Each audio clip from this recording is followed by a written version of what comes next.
Hello and welcome to the Acting Coach Network podcast, where we support acting coaches and theatre school owners to build thriving businesses without burning out. I'm Savannah Madden, founder of the Acting Coach Network, principal of Madden Theatre Arts and business mentor to other amazing coaches like you.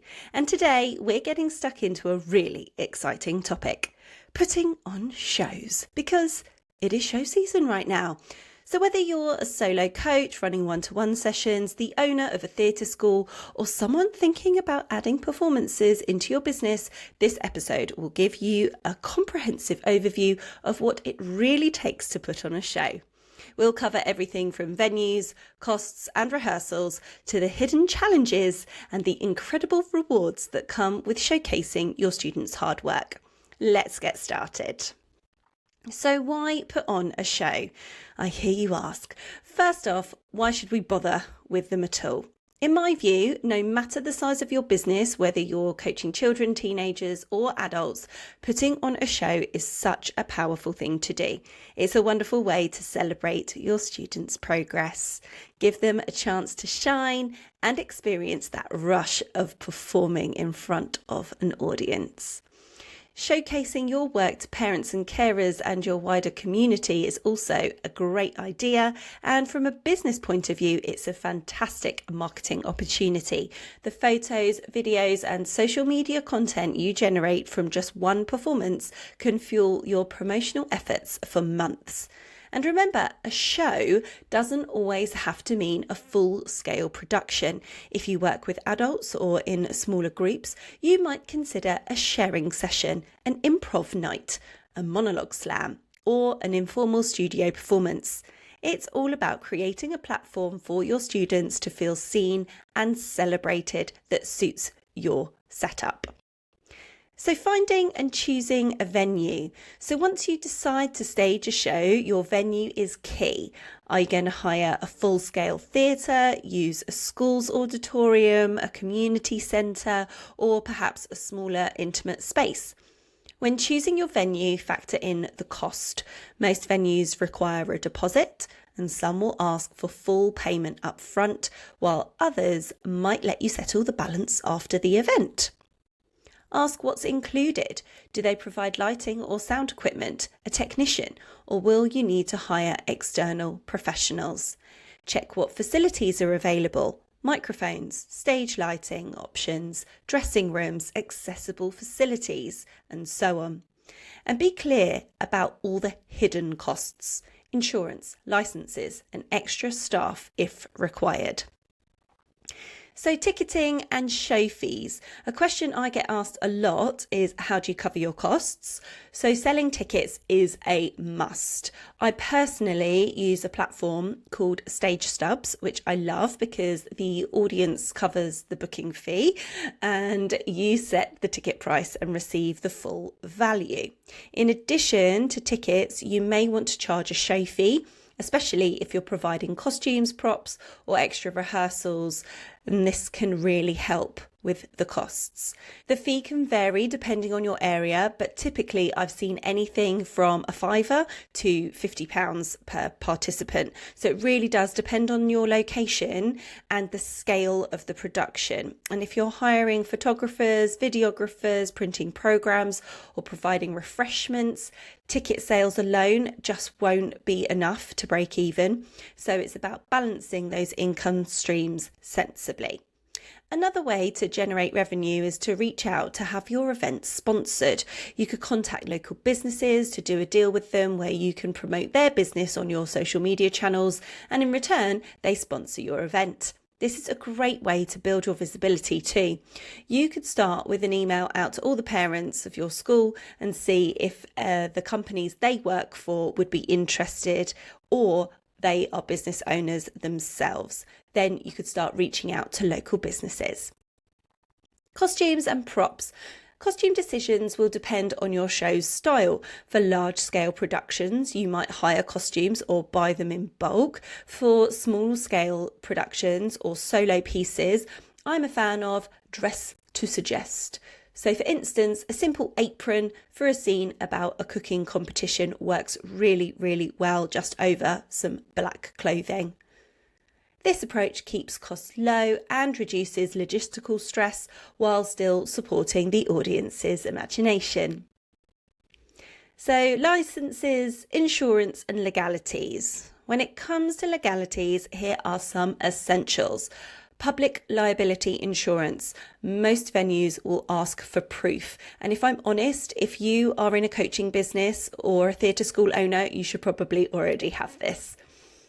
Safeguarding policies, you need to have those ready and up to date, especially if you're working with under 18s. And your safeguarding policies need to be updated regularly. Licensed chaperones. Rules do vary by region. So where I work, it is compulsory to have licensed chaperones with all the performers backstage for every performance and rehearsal. However, I do know that in some areas of the country, you can just have DBS checked adults backstage. So it's vital to know your local regulations. And if you are applying for a body of person approval from your local council, this needs to be done at least 21 days before your performance. So I would start looking at that 6 months in advance. So you might have to have a performance license as well. That might be required if you're staging certain plays or musicals or using copyrighted music. So make sure you have the appropriate rights. This is an absolute non-negotiable. You cannot put on a play, a full scale play or musical just because you want to. You need to get the appropriate rights for it. And don't forget, you might need music licenses, an alcohol license if selling drinks, or permission for raffles and fundraising, and you may even need a hygiene certificate if you have food to sell. So rehearsals, tech and dress. Your rehearsals will likely take place in your usual teaching slots, but you must schedule a technical and dress rehearsal. For small shows with solos and duos, I often combine tech and dress into one rehearsal, which keeps things simple. But for large productions, these can span several days, involving microphone plotting, lighting cues, and full staging. So you need to ensure you have adequate time for everyone to rehearse safely and legally. You also need to ensure that you have chaperones or DBS helpers present at all times for all rehearsals, not just for the show day. They also need to all have legal break times and make sure they are all factored in depending on age, and you can get all of those legal break times on a PDF download from your local council. So backstage team and roles. Having a brilliant team makes all the difference, and you need to clearly define everyone's roles. Chaperones are purely responsible for safety and welfare. They are not for anything else. They are just there for the performers. Mic handlers are the people that manage all the headsets and the handheld microphones and follow the mic plot, and the runners support the communication between the backstage dressing rooms and the stage. So give your team clear documentation, running orders, mic plots, emergency procedures. In my shows, I provide clipboards with everything that they need and make sure that the emergency contacts are stored securely, not left lying around on paper, and make sure everyone is briefed in full before rehearsals and the show. I also believe in valuing people's time, so I pay my team a show fee. So I don't pay them their normal hourly rate that they would get for teaching, but it's just one flat fee that I pay, and I always give a small gift as a thank you. It goes a long way in building loyalty and positivity, and they always buy me a gift too, which is lovely. So marketing and capturing the event. A show is a golden opportunity for content creation. Hire a photographer or videographer, or both if budget allows.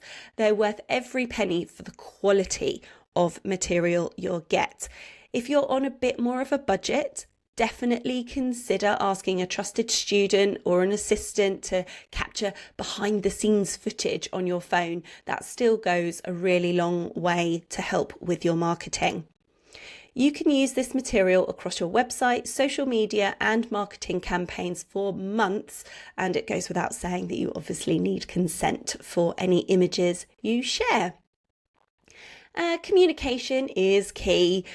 Communication with parents, carers and students is crucial. Everyone goes a bit bananas in show season. So you might choose email updates, newsletters, WhatsApp groups if you have clear consent. But whatever you choose, keep it clear, consistent and easy for people to follow. We all know that parents get bombarded on a daily basis with goodness knows how many emails.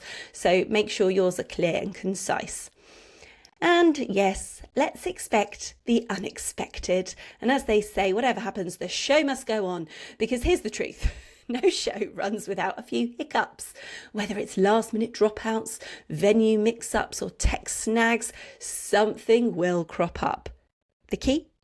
Stay calm, lean on your team, and remember why you're doing it. It's to give your students a magical experience. And remember, the joy of show day. It's why we keep coming back to doing them every single year. So when the big day comes, take a breath and enjoy it. There's nothing like seeing students of all ages step onto the stage and shine. For some, it's a familiar space, a natural habitat, if you will.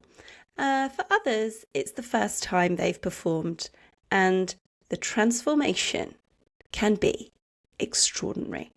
I like to think of one of my students who stepped on stage for the very first time this year, and English isn't her first language.